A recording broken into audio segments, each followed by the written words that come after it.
आज हमारी खास मुलाकात है और ख़ास मुलाकात एक ख़ास इंसान से है जो मशहूर ताजिर भी रह चुके हैं और बुलंद पाय सियासतदान भी है, जो फाइनेंस मिनिस्टर भी रहे हैं, एजुकेशन मिनिस्टर भी रहे हैं। अगर फैक्स मशीन में खराबी नहीं होती तो हम कह सकते थे कि वो सीएम भी रह चुके हैं। सबसे पहले आपका बहुत बहुत खैर मकदम है सर। सबसे पहले इसी मौजू पर आते हैं जो 21 नवंबर 2018 को हुआ था। ये हमें बताइए कि आप उस वक्त पीडीपी, एनसी, कांग्रेस और कुछ इंडिपेंडेंट के कॉमन जो कैंडिडेट थे सीएम के, तो उसके बाद अगर देखेंगे असेंबली डिसॉल्व की गई और सत्यपाल मलिक ने क्या तब सच बोला था, या महबूबा मुफ्ती की अगर हम पर्टिकुलरली बात करेंगे, उन्होंने भी कहा था कि आप ही सीएम कैंडिडेट होंगे, और ये खास एक सीनियर जर्नलिस्ट को उन्होंने बताया था। उस सारे सिनेरियो को आप कैसे देखेंगे जो 21 नवंबर 2018 को देखिए, कल 2 दिन से आज जो मैं सत्यपाल मलिक जी का इंटरव्यू सुन रहा हूँ, तो वहाँ पर वो इस बात को गोल करते हैं। वो मानते हैं मेजॉरिटी थी, लेकिन फिर वो कहते हैं नहीं जी मेरे पास आए नहीं, ये नहीं किया, वो नहीं किया। तो वहाँ उससे लगता है कि सारी बात वो सच नहीं बोल रहे हैं। वो ये भी कह सकते थे कि उस वक़्त मुझे डायरेक्शंस कहीं से आई या कोई और जो भी मसला था, तो उससे उनके पूरे बयान पे जो पूरा बयान वो दे रहे हैं, उससे लगता है कि वो कुछ सच छुपा रहे हैं, कुछ सच बोल रहे हैं, या सभी झूठ बोल रहे हैं। ये इंसान कुछ नहीं कह सकता। बहरहाल ये तो मुकद्दर के खेल होते हैं, कोई पावर गेम तो होती नहीं है, ये मुकद्दर के खेल होते हैं। हो सकता है अगर उस दिन वो फैक्स ख़राब नहीं हुआ होता तो history would have been different. ये आज की हिस्ट्री शायद फिर 2019 भी नहीं हुआ होता, फिर ये भी नहीं होता कि आज तक इलेक्शन नहीं हुए होते। बहरहाल तो मुकद्दर के खेल हैं, अल्लाह के फैसले हैं, और जो अल्लाह करता है शायद अच्छा करता है। उस दिन आप पर काफ़ी ज़्यादा एतमाद किया गया था। जो पीडीपी है, कांग्रेस है, नेशनल कॉन्फ्रेंस है, उन्होंने भी आपको मैंडेट दिया था कि सीएम कैंडिडेट के लिए आप ठीक है। तो आज क्या बात हुई कि आज मुख्तलिफ पार्टीज मुख्तलिफ बयान दे रहे हैं, कंट्रोवर्सीज में जा रहे हैं? देखिए, मैं तो हमेशा ये सवाल करता हूँ, अगर मैं 2018 में बेहतरीन आदमी था जो who could take on BJP that time, तो आज उनको कैसे लग रहा है मैं नहीं, I can't take on the BJP. अब मेरा वज़ीर आज़म से मिलना या मेरा हिंदुस्तान के होम मिनिस्टर से मिलना, these are two different things. When अगर उन्होंने उस वक़्त सब लोगों ने सोचा कि Altaf Bukhari is the right person to take on BJP, उस वक़्त भी तो हम सब बीजेपी के ख़िलाफ़ थे। तो आज के दिन में मैं तो खुद कहता हूँ, मुझे पता नहीं हो what change, nothing change, only thing change कि मैंने वो बात सबसे पहले कही कि we have to reach out to Delhi. Delhi की ज़रूरत नहीं है, हमारी ज़रूरत है। हमारे लोग बांधते, हमारे बुज़ुर्ग बांधते, हमारी दुकानें बांध थी, हमारी इकॉनमी बांध थी, तो हमें नॉर्मल सी चाहिए थी। हमारी ज़मीनों पर से जो यहाँ कोई ख़रीद नहीं सकता था, 5 अगस्त 2019 को वो ख़त्म हो चुका था। हमारी नौकरियाँ जो पहले हमें ही स्पेशल स्टेटस में मिलती, एवरीबडी को डू इट, तो उसमें ज़रूरत थी कि जल्द से जल्द उस पर रोक लगाई जाए। अगर वो ख़ता मेरी है तो वो मैंने ख़ता की है। क्यों? मैंने नौकरियाँ बचाई, सभी नौकरियाँ जम्मू कश्मीर के बच्चों, मैंने ज़मीनें 95% बचाई, और बाकी कम से कम 1800 लोगों को मैंने लाया उस वक़्त, मार्केटों को नॉर्मलाइज करवाया। और एक पॉलिटिकल एक्टिविटी जब शुरू हो जाती है तो उससे एक नॉर्मल सी भी लगती है ना आम लोगों को।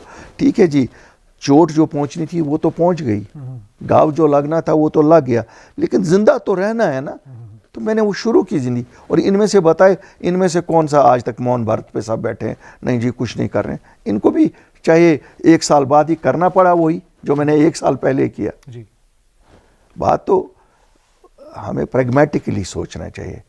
हमें ये नहीं सोचना चाहिए कि साहब ये कौन अल्ताफ़ बुखारी, इसका कौन सा हक है। भाई यहाँ हर एक हक है जमहूरियत में। फिर तो ये भी कहा जा सकता है ना, अगर उस वक़्त सुप्रीम कोर्ट में माना होता, महबूबा जी ने जाना, जो उसको डॉक्टर फारूक साहब ने खुद टेलीफोन करके बोला, दिल्ली से कांग्रेस पार्टी ने बोला कि आप करिए, तो उन्होंने हमें खुल के यहाँ बताया कि देखिए साहब एक ही पार्टी है बीजेपी, क्या हम अब इनसे भी लड़ेंगे, कल को तो फिर भी इनके साथ करना होगा। She did not go to the supreme court. Supreme court में कुछ हम रिलीफ नहीं मांगना था, हमें यही कहना था फ्लोर टेस्ट करो। तो इसलिए ये हिस्ट्री है अब, लेकिन मैं अब ये बोलना नहीं चाहता हूँ। आप पर इल्ज़ाम काफ़ी ज़्यादा लगाए गए कि आपके हमरा कहीं एक एमएलए जो है वो दिल्ली चले गए थे जब मुफ्ती मोहम्मद सईद का इंतकाल हुआ था। ये कहाँ तक सच है? नहीं, ये गलत है। हुकूमत बनाने के लिए ना क्या ना ना, गए थे? मैं कभी नहीं, मैं कभी बैक स्टैबिंग नहीं करता हूँ।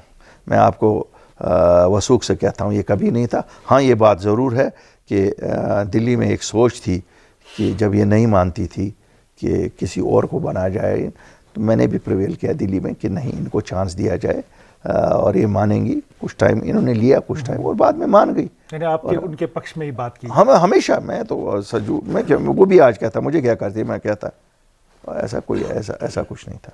और अगर वैसी बात होती तो फिर 2017 में क्यों फिर वापस में कैबिनेट में होता है कि, और फिर 2018 में why should she have chosen कि ठीक है साहब, वाई डिड शी चूज कि मैं ही बात करूं सब पार्टियों से और ये एक अलायंस बनाऊं।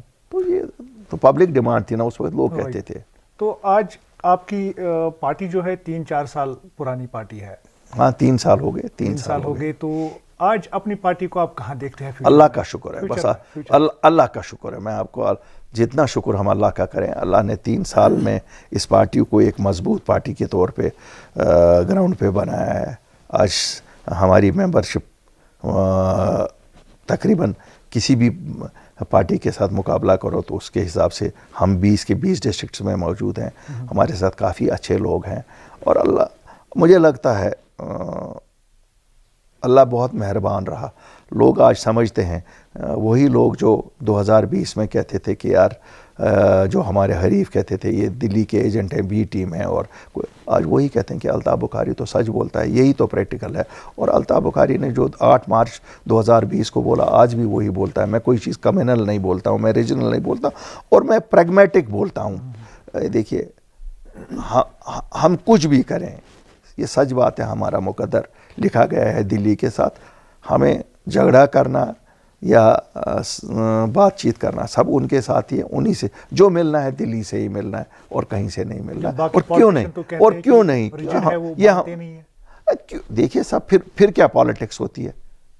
पॉलिटिक्स तो इसी को कहते हैं ना, you have to convince the other side and bring him around to a mutually agreeable point. It is not that जो हम कहेंगे वही चलेगा या जो वो कहेंगे, mutually agreeable point जो हमारे लोगों के हक में हो। यहाँ कोई ज़ात की बात तो होती नहीं है।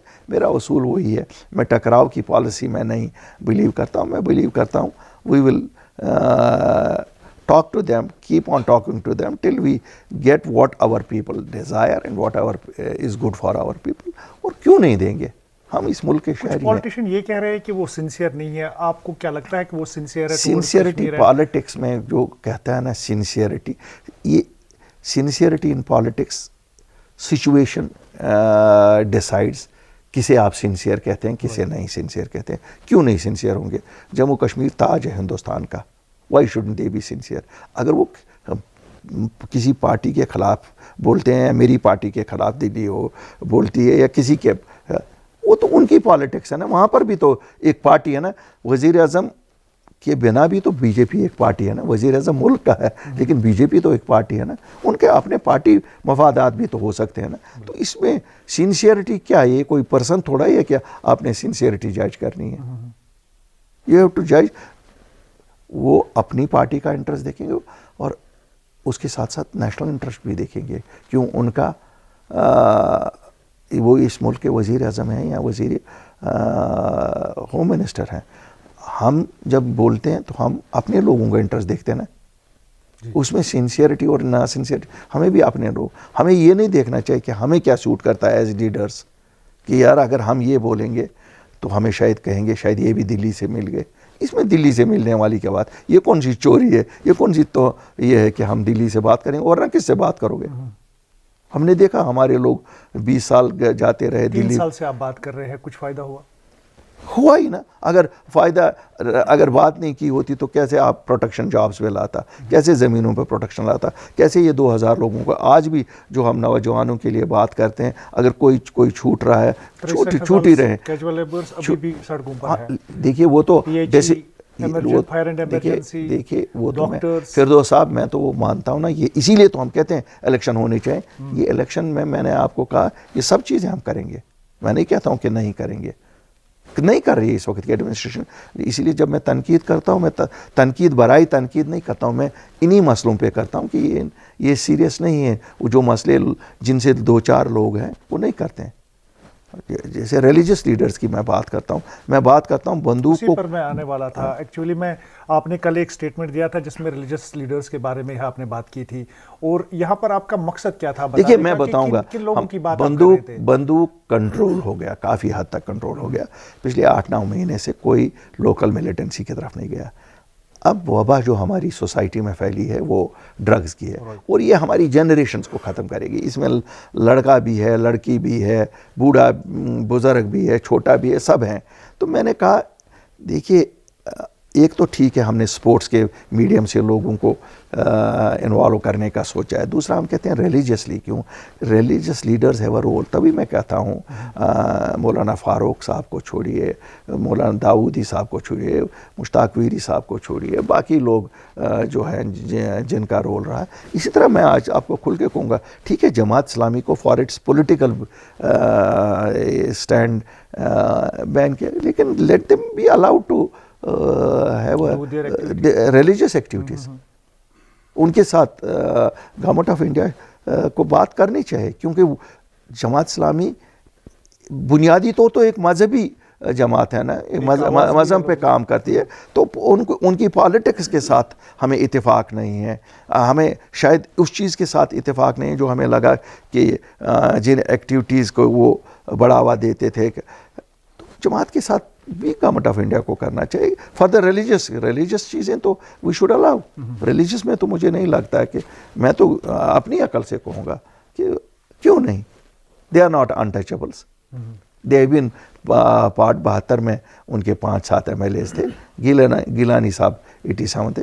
अल्लाह ताला उनको गरीक रहमत करे, वो चले गए हैं। लेकिन जमात में भी तो लोग हैं, नहीं जमात में भी तो लोग हैं जो ये समझते हैं कि शायद वो जो सिलसिला था वो नहीं लोगों के हित में था, और उनकी काफ़ी कंट्रीब्यूशन है। कहीं अगर आप देखेंगे स्कूल्स में, एजुकेशन में, कॉलेजेस, डीम्ड यूनिवर्सिटीज़ में, बच्चों के एजुकेशन में, तो हमें बिल्कुल वो ऐसे अनटचेबल्स तो नहीं ना है।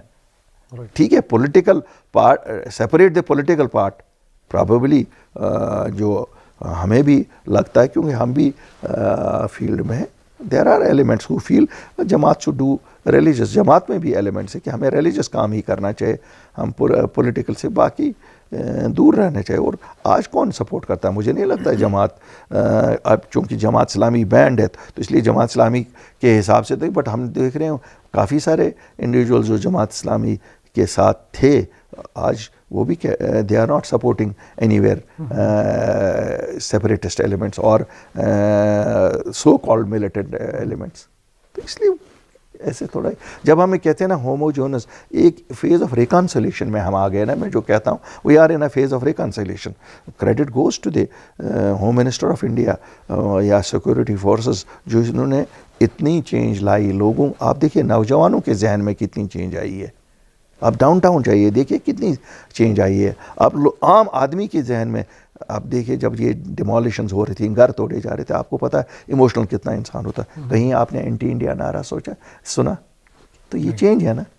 इसका मतलब है लोग समझते हैं नहीं, ये हमारा मुल्क है, हमें मुल्क के खिलाफ नहीं बोलना चाहिए। हाँ, ग्रीवियंस अपनी सामने लानी चाहिए, और हम जैसे लोग निकले ना, रुकवाया ना, क्योंकि ये हमें लोगों के साथ लगे। सर, कुछ दिनों पहले आपने ये स्टेटमेंट दिया था, चूंकि आपने ये बात छेड़ी है कि जमात इस्लामी और जो यहाँ पर बाकी रिलीजियस लीडर्स बंद है, कुछ दिनों पहले आपने कहा था कि हम घर घर जाएंगे, जो लोग बंद है उनको छुड़ाने की कोशिश करेंगे। वो मुहिम कहाँ? देखिए मैं आपको बताऊंगा, हम एवरी डे हमारे पास उस पर राब्ते आ रहे हैं, और हम एक सेट बनाते हैं जी, गवर्नमेंट को पेश करते हैं, गवर्नमेंट उस पर नज़रसानी करती है। मैंने आपको पहले भी कहा, और जो उनको लगता है हाँ ये छोड़ने लायक है उनको छोड़ भी रहे हैं। और कुछ बीच में ऐसे हादसे हुए जहाँ इन प्रोसेसों को धचका लगता है, जैसे राजौरी में माइनॉरिटी किलिंग्स हुई। लेकिन लेट मी अश्योर यू, लोग छूट रहे हैं। हम उसको पॉलिटिक्स और पॉलिटिकल मुद्दा नहीं बना रहे, छूट रहे, आ रहे हैं, अल्लाह के फजल से आ रहे हैं। और मुझे खुशी है कि आहिस्ता आहिस्ता आहिस्ता आहिस्ता आहिस्ता we may be able to get them rehabilitated in the mainstream of this state. अब थोड़ा सा इस मसले को हट कर अब बात करते हैं, क्योंकि G20 मीटिंग यहाँ पर हो रही है। अब इस G20 मीटिंग को कैसे देखते हैं? क्या उसमें बूस्ट इकोनॉमी हो सकती है? जिस तरह से काफ़ी ज़्यादा बुलंदबाज़ दावे किए जाते हैं कि इकोनॉमी हाई अप होगी और उसमें काफ़ी ज़्यादा ऐसे शोबे हैं, हैंडीक्राफ्ट्स है या देखिए, मैं जिस तरीके से देखता हूँ, एक तो ये हमारे लिए फ़ख्र की बात है कि एक इंटरनेशनल इवेंट हमारा मुल्क, चूँकि इस साल G20 की प्रेसिडेंसी हमारे पास है, हमारा मुल्क का एक इवेंट यहाँ हो रहा है और वो भी टूरिज़म पे, हमारी इकॉनमी टूरिज़म पे है। तो इसमें जब बैरूनी ममालिक के लोग ये आएंगे, पॉलिटिशियंस यहाँ आएंगे या उनके बड़े अफसर यहाँ आएंगे, people who are policy makers there, तो डेफिनेटली हमें उससे बूस्ट तो मिलेगी इकॉनमी को। और एक टूरिज़म इकॉनमी जब बूस्ट मिलेगा, इंटरनेशनल टूरिस्ट आएगा, हमारा हैंडीक्राफ्ट को बूस्ट मिलेगा, हमारे जो ये यंग बच्चे हैं इनको ये दे विल फाइंड डिफरेंट, हर एक सेक्टर को, इसमें शिकारा वाले को, होटल वाले को, टैक्सी वाले को, आर्टिजन को, सबको फ़ायदा होता है और ऐसी चीज़ें। और we will be able to send a message across the international community, Kashmir is as normal as any other place in the world, it is safe to travel. ये तो मुझे लगता है वज़ीर आज़म साहब ने बहुत सही डिसीजन लिया है कि let us showcase Kashmir and its beauty and it's normalcy. यहाँ जब मेहमान आएंगे उनको पता लगेगी कि ये मेज़बान लोग हैं, ये कितने अच्छे लोग हैं। जो हमारी एक डिपिक्ट पिक्चर हुई थी कि शायद ये गन गैरेज वाले ही लोग हैं, उसका भी काफ़ी हद तक एक दूर हो जाएगा। और मुझे उम्मीद है, मैं अपील करूँगा अपने सब लोगों से कि हाँ, we should welcome them with our open arms and अपनी कश्मीर की रिवायती हॉस्पिटैलिटी हमें दिखानी चाहिए। बाकी अल्लाह के फजल से मेस्मराइज तो वो हो ही जाएंगे ब्यूटी से जो हमारी कुदरत ने दी है। तो सर, यहाँ पर जानना चाहूँगा मैं, क्योंकि आप अभी बुलंद पाया दर्जे पर है, जो सियासी कद आपका बड़ा हुआ है, लेकिन यहाँ पर आए दिन देखते हैं कि हर एक गली से एक पार्टी निकलती है। ये एक्चुअली में मसला क्या है? क्या यहाँ पर वोट शेयरिंग, वोट डिस्ट्रीब्यूट करने की कोशिशें की जा रही है? मेरा मानना इस पे नहीं है कि वोट, लोग उसी को वोट देंगे। आज लोगों को पता है, लोग उसी को वोट देंगे जिसका उनको यकीन हो जाएगा कि ये इनके मफादात का तहफ़्फ़ुज़ कर सकेगा। आज लोग इमोशनल भी नहीं, बातों के साथ भी नहीं जाएंगे। आज लोग ये बातें नहीं मानेंगे कि कोई रेफरेंडम है। क्या रेफरेंडम है? ठीक है जी, मैं ये भी मानता हूँ रेफरेंडम हमने जी यहाँ पर लोगों ने कहा 5 अगस्त हमें मंजूर नहीं है, और एक पार्टी जो कहती है कि हमें वोट दे दोगे तो रेफरेंडम ना मंजूर है, क्या वो बदला सकती है? वो पार्टी, लोगों को सोचना चाहिए, नहीं बदला सकती है। तो इसलिए ये वो पार्टियां इसलिए कहती हैं कि उनको लगता है अब हमारे पास बेचने के लिए कुछ नहीं है। उन्होंने 1947 से यही रेफरेंडमों की बातें कही हैं। क्या कोई रेफरेंडम करवा सके, वो कभी कोई ऑटोनॉमी दिला सके, वो कोई सेल्फ रूल दिला सके? वो मुझे लगता है लोग जानते हैं, वो धोखा है। वो अपने इक़्तिदार को अब ढूंढ रहे हैं। अब शायद इसी से लोगों को किस चीज़ का रेफरेंडम? हम इस मुल्क के, we are an inalienable part of India, तो उसमें क्या रेफरेंडम? मैं ये भी मानता हूँ जम्मू कश्मीर के लोगों ने वोट दे दिया जी उन्हीं जमातों को जो जमातें कहती हैं ये रेफरेंडम है, फिर वो क्या कर सकेंगी? क्या कैन दे चेंज इट? तो वो तो नेहरू की बात कर रहे हैं, उन्होंने वादा किया था। नहीं, कैन दे, मैं कहता हूँ भाई साहब, बात तो वही है ना। उस वक़्त भी तो उन्होंने यही कहा, फिर कहते हैं नेहरू ने झूठ किया। ये नहीं कहते हैं कि हाँ हमने लोगों को गलत बोला था। Can anything change? मैं ये कहता हूँ अगर 370 और 35 से वापस आना है, वो खाली सुप्रीम कोर्ट फैसला कर सकता है और कोई नहीं कर सकता। जब हम बचा नहीं सके तो वापस क्या लाएंगे? चलिए, जो छीना गया वो तो ठीक है, लेकिन स्टेटहुड की इंशाल्लाह वो तो हम लाएंगे। वो देखिए, फ्लोर ऑफ पार्लियामेंट मैं आपको बताऊंगा, स्टेटहुड तो दूर की बात, इलेक्शन नहीं कराया जा रहा है 5 साल। मैं फिरदौस साहब आपको कहता हूं, अपनी पार्टी 3 ही मुद्दों पे, बेसिक 3 मुद्दे थे, और तीसरा मुद्दा ये है, इंशाल्लाह अल्लाह के फजल से मैं आपके वसाहत से अपने सब सामीन और लोग जम्मू कश्मीर के लोगों को यकीन दिलाना चाहता हूँ, अपनी पार्टी जिस वक्त बरसर इख्तियार आपकी मदद से आएगी, आप वोट करिए, हम स्टेटहुड भी बहाल करेंगे और ये जो लोगों के मसाइल हैं, डेली वेजर्स का है, डॉक्टर्स का है, दूसरे स्कूलों के अपग्रेडेशन है, सब चीज़ें ये we will make Jammu and Kashmir a model state, खासकर इन्फ्लेशन मॉडल स्टेट। हर एक चीज़, ये नौजवानों का, ये ड्रग्स की बिद्दत, जैसे आज अपोजिशन लीडरों की घरों से डिफरेंट कहते हैं जी हमें पासपोर्ट नहीं मिला। I can assure common people including politicians of all huge कि किसी के साथ कोई नहीं जो आज तक किया गया, ये हम सबको मेरिट पे चलाएंगे, हमें कोई नहीं है, क्योंकि ये फेज़ ऑफ रिकन्सिलेशन है। यहाँ हमको सबको ये देखना है कि हम अमन बहाल करने में कितना मदद करेंगे। अमन दिल्ली की मजबूरी नहीं है, हमारी मजबूरी है। सोशल साइट्स पर काफ़ी ज़्यादा ट्रेंड चल रहा है, काफ़ी ज़्यादा ट्रॉल किया जा रहा है, यहाँ पर पॉलिटिशियंस को भरोसा उठ गया है, क्रेडिबिलिटी लॉस होती जा रही है। आपसे अगर कहेंगे तो कैसे आप एतमाद मिलेंगे यहाँ पर लोगों को, जिस तरह से यहाँ पर पॉलिटिशियंस पर काफ़ी ज़्यादा तनकीद का निशाना उनको बनाया? देखिए ये बात सच है, लोगों को भरोसा उठा है, क्योंकि 1947 से 2019 तक पॉलिटिशियंस ने झूठ ही झूठ बोला है, कोई बात सच नहीं बोली है। उन्होंने वो चीज़ें बोली हैं जो कभी अचीवेबल ही नहीं थी। इसीलिए अल्ताफ़ बुखारी और अपनी पार्टी वो चीज़ें बोलती है जो अचीवेबल है। हमने अगर 3 मुद्दों पे वादा किया, 2 तो अचीव करके दे दी, तीसरे का भी हम कहते हैं। तो मेरी फिर वही अपील होगी, इन लोगों के पास कोई प्रोग्राम नहीं है, कोई पॉलिसी नहीं है, इनके पास कन्फ्रंटेशन के बिना ये कुछ नहीं चाहते हैं। और उस कन्फ्रंटेशन में न इनको कभी डेवलपमेंट पे सवाल उठते हैं, न इनकी डिलीवरेंस पे सवाल उठते हैं। हम कहते हैं अब आप वो हुकूमत चुनो जिसकी आप डिलीवरेंस पे भी कल सवाल उठाओगे और जिसका आप ट्रैक रिकॉर्ड भी देखोगे। करप्शन, हर एक चीज़, हर एक हिसाब से मैं कहता हूँ कि मैं भी देखता हूँ छोटे छोटे गली कोचों से ऐसे लोग उठते हैं जिनका कोई वजूद ही नहीं। लेकिन आपको पता है सोशल मीडिया का ज़माना है, फ्रीडम तो यही है ना, ये मीडिया करते हैं जिनको मैंने नाम भी नहीं सुना होगा वो भी बात करते हैं, जो शायद हमने देखे भी नहीं होंगे, तो करते हैं। लेकिन this is the beauty of democracy. Democracy में तो यही है।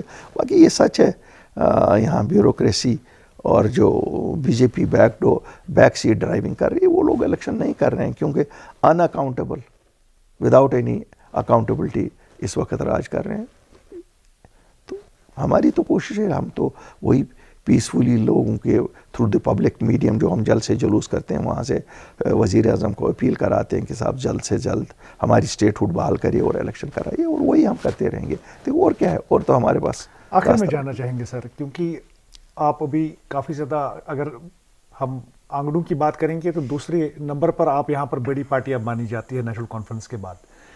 आपका कंपटीशन किससे होगा अगर इलेक्शंस होते हैं? बाद ही में हमारा कंपटीशन नेशनल कॉन्फ्रेंस से है डेफिनेटली, और जम्मू में बीजेपी के साथ है। पीडीपी के साथ नहीं, पीडीपी के साथ नहीं है, कि पीडीपी का एक मखसूस तबका एक है, कुछ लोग हैं। पीडीपी के साथ हमें नहीं लगता है हमारा कोई ऐसा कहीं पे मुकाबला। कुछ सीटें होंगी जहाँ पर उनका हमारे साथ मुकाबला हो, लेकिन यहाँ नेशनल कॉन्फ्रेंस के साथ है। और मैं आपको एक और चीज़ वाज़ह करना चाहता हूँ, हमारी कोई ज़ाती दुश्मनी नहीं है, ना नेशनल कॉन्फ्रेंस के लीडरों के साथ, ना पीडीपी के लीडरों के साथ, ना कांग्रेस के लीडरों, ना बीजेपी के लीडरों के साथ। ये एक इलेक्शन है, this is like 4 teams play in a match. हाँ, तो दोनों कैप्टन जीतने वाला भी और हारने वाला भी हैंडशेक तो लास्ट में करते हैं। तो इसमें ज़ाती कोई झगड़ा नहीं है। और मैं आपको बड़ा खुल के बताऊंगा, ज़ाती हमारे मरासिम सबके ठीक होते हैं, लोगों को भी समझना चाहिए। ज़ाती मरासिम तो हमके सबके ठीक होते हैं। हम कोई ये नहीं होते हैं कि नहीं सब हम एक दूसरे से बात नहीं करते हैं, हम एक दूसरे को, फिर आप देखते होंगे ताज़ियतों पे जब हम जाते हैं तो खुशियों में भी हम होते हैं, एक दूसरे के बातचीत भी करते हैं। ठीक है, पॉलिसीज़ प्रोग्राम्स अपने अपने होते हैं, तो ऐसा कोई हम छुरियाँ उठा के एक दूसरे के खिलाफ नहीं है, ऐसा कुछ हमारे नहीं। मॉडम के थ्रू आप बताएंगे कि इलेक्शंस कराइए, डिलिमिटेशन भी हुआ, सब कुछ हुआ हमारे मॉडम के। देखिए मैं तो हमेशा कहता हूँ, मैं तो अपील करता हूँ गृह मंत्री से, क्योंकि हम डायरेक्टली रूल किए जाते हैं इस वक्त गृह मंत्री के अंदर। गृह मंत्री साहब, ये ब्यूरोक्रेट्स कभी नहीं यहाँ इलेक्शन होने देंगे। ये हमेशा कहेंगे नहीं जी ये खतरा है, वो खतरा है। आपको मालूम है, you are directly in touch with the ground, कि ground situation has changed. Kashmiris want now elections, Jammu and Kashmir people want elections. इनकी दिल की आवाज़ सुनिए और इलेक्शन फ़ौरन करवाइए। बहुत बहुत शुक्रिया। ये थे अल्ताफ़ बुखारी साहब, जिन्होंने जो दो टूक बोलते हैं, घबराते नहीं हैं और सच की सियासत करते हैं। और इन्होंने बताया कि स्टेटहुड तो हमारा हक है, स्टेटहुड लाना ही लाना है। और उसमें इन्होंने बताया कि जो बुलंदबान दावे किए गए पिछले कहीं 1 सालों से, हम उसकी सियासत नहीं करेंगे, हम सच पर जो सियासत है वो करते हैं। और ये चाहते हैं कि यहाँ पर इलेक्शंस कराए जाए। लोग काफ़ी ज़्यादा उकता गए हैं जो यहाँ पर ब्यूरोक्रेसी रूल चल रही है।